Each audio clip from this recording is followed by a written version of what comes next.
की कथा में हम लोग सुन रहे थे कि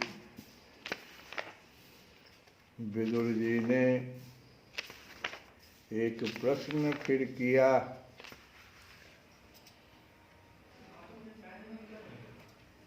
प्रश्न क्या था? विदुर जी कह रहे हैं कि भगवान को माया के साथ किस प्रकार संयोग हो सकता है? वो जगत की रचना क्रीड़ा के लिए क्यों करेंगे? उनमें तो न कामना है न कोई इच्छा ही है, वे तो निर्विकार है।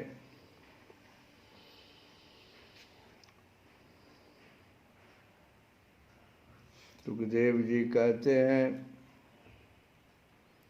कि तत्व जिज्ञासु विदुर जी, ये तत्व की चर्चा विदुर जी ने कर दिया। ये साधारण बात नहीं है, इसको समझना।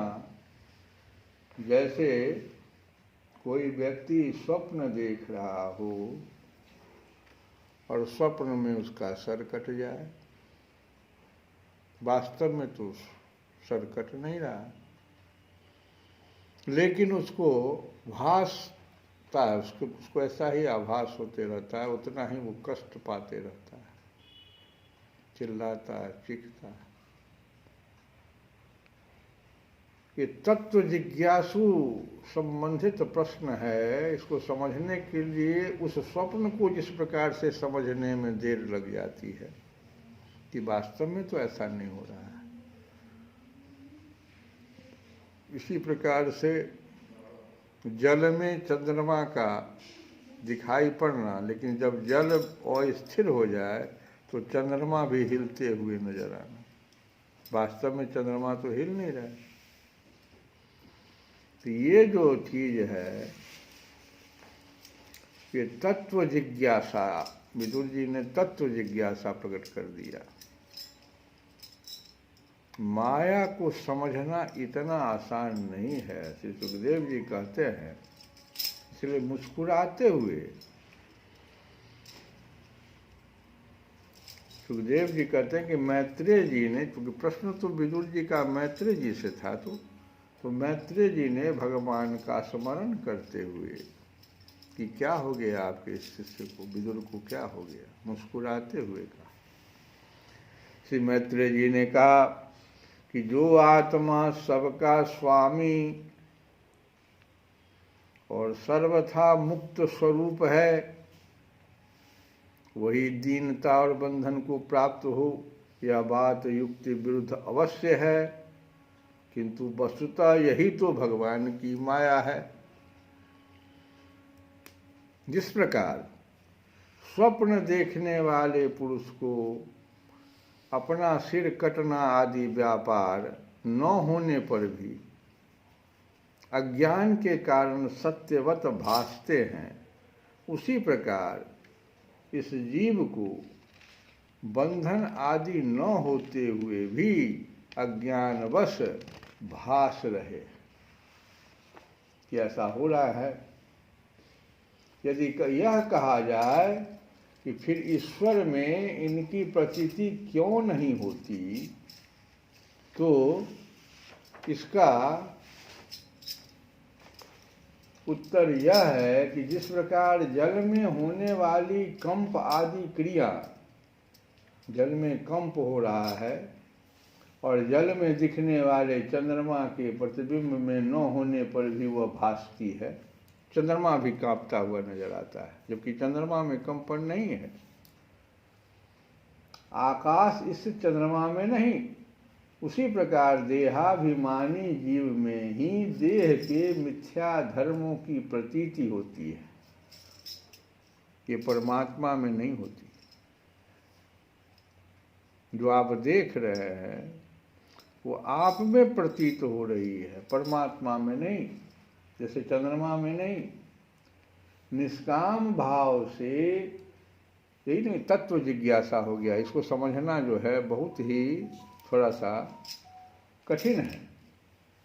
निष्काम भाव से धर्मों का आचरण करने पर भगवत कृपा से प्राप्त हुए भक्ति योग के द्वारा, जब इतना पर आप चले जाइएगा, ऐसे सबरी माता और भी जो लोग भक्त हुए, तो निष्काम भाव से धर्मों का आचरण करते हुए अब भगवत कृपा अगर आप पर हो जाए, भगवत कृपा क्या हुआ सबरी पर कि गुरु जी कह दिए कि एक न एक दिन भगवान तुम्हारे यहाँ आएंगे, श्रद्धा और विश्वास से इसको स्वीकार कर लिए, तो ये भगवत कृपा हो गया। तो भक्ति योग के द्वारा यह प्रतीति धीरे धीरे निवृत्त हो जाती है। ये माया जो इस प्रकार से माया फैला देता है ना, धीरे धीरे निवृत्त होती है। लेकिन उसके लिए आपको भक्ति मार्ग को साधना पड़ेगा गुरु की कृपा से। जिस समय समस्त इंद्रियां विषयों से हटकर साक्षी परमात्मा श्री हरि में निश्चल भाव से स्थित हो जाती है, जिस समय समस्त इंद्रियां विषयों से हटकर, सोचो प्रत्येक इंद्रियों के पास कितनी विषय है, कहाँ कहाँ हमको भटकाता फिरता है। वो आंखें का ले लो ना, कान का ले लो, वाणी किसी का एक का लो ना, कहाँ कहाँ तुमको भटका देगा। इतना विषय है ना उसके पास। जिह्वा के पास देखो तो कितना विषय है।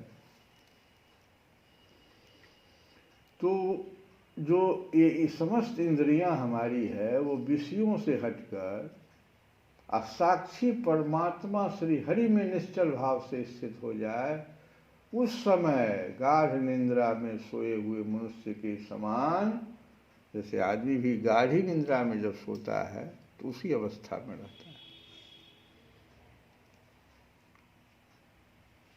तो गाढ़ निंद्रा में सोए हुए मनुष्य के समान जीव के राग द्वेष आदि सारे क्लेश सर्वथा नष्ट हो जाते हैं। कितनों बीमार हो तुम, कितनों पैर में दर्द, कुछ भी है दर्द है, ये है कि अगर गाढ़ी निंद्रा आ जाए तो देखो उस समय में कोई दर्द नहीं। श्री कृष्ण के गुणों का वर्णन एवं श्रवण अशेष दुख राशि को शांत कर देता है। फिर यदि हमारे हृदय में उनके चरण कमल की रज के सेवन का प्रेम जग पड़े, तब तो कहना ही क्या है, मेरे कष्ट तू मिटा दे, मेरे कष्ट तू मिटा दे, दुनिया बनाने वाले, मेरे कष्ट तू मिटा दे, दुनिया बनाने वाले। ये दौर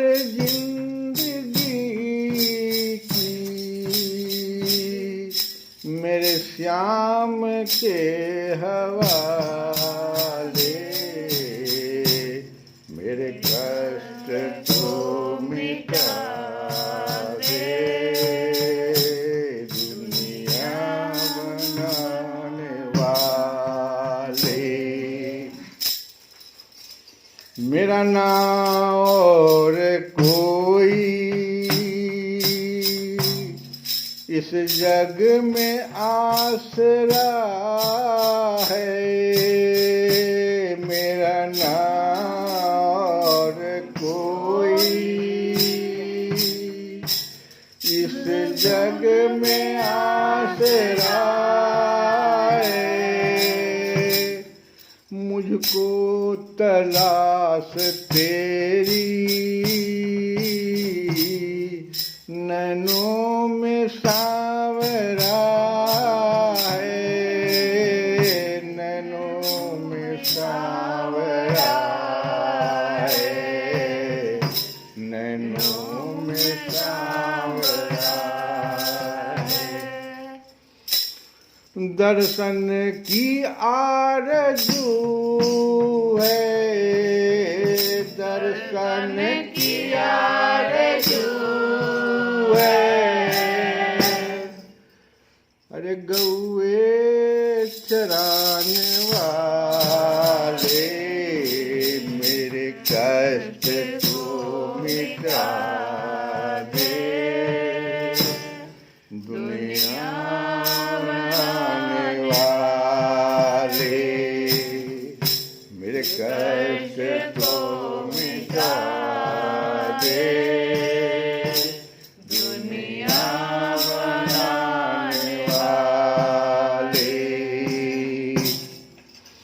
दुनिया है मेरी वीरान,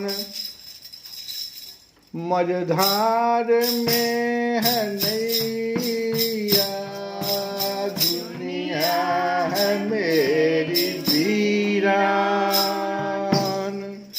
मझधार में है नैया, मझधार में है नैया, मझधार में है नैया। आ जाओ माझी बन कर मेरे नाव के खेवैया, मेरे नाव के खेवैया, मेरे नाव के खेवैया। सांसों में तुम बसे हो, सांसों में तुम बसे हो, अरे दिल में समाने वाले मेरे कष्ट तो मिटा दे, दुनिया बनाने वाले मेरे कष्ट तो मिटा दे, दुनिया बनाने वाले। मेरा घुंघरू बोले हरी हरी, मेरा घुंघरू बोले हरी हरी, मेरा घुंघरू बोले हरी हरी, मेरा घुंघरू बोले हरी हरी, मेरा घुंघरू बोले हरी हरी, गोविंद हरे गोपाल हरे गोविंद हरे गोपाल हरे, मेरा घुंघरू बोले हरी हरी, मेरा घुंघरू बोले हरी हरी, मेरा घुंघरू बोले हरी हरी, गोविंद हरे गोपाल हरे गोविंद हरे गोपाल हरे। जय जय प्रभु दीन दयाल हरे, जय जय प्रभु दीन दयाल हरे, जय जय प्रभु दीन दयाल हरे। इस प्रकार से भजन करना चाहिए और भजन करने से वाणी में शुद्धता आती है। दिन भर जो हम व्यवहारिक कार्यों के कारण अपने वाणी को अपवित्र करते रहते हैं, उसकी शुद्धता के लिए कुछ देर के लिए भजन आवश्यक है। और भजन सुनने से नहीं होगा, भगवत मद्भागवत सुनिए जिसमें भगवान समाये हुए हैं और भजन गाइए। श्री कृष्ण गोविंद हरे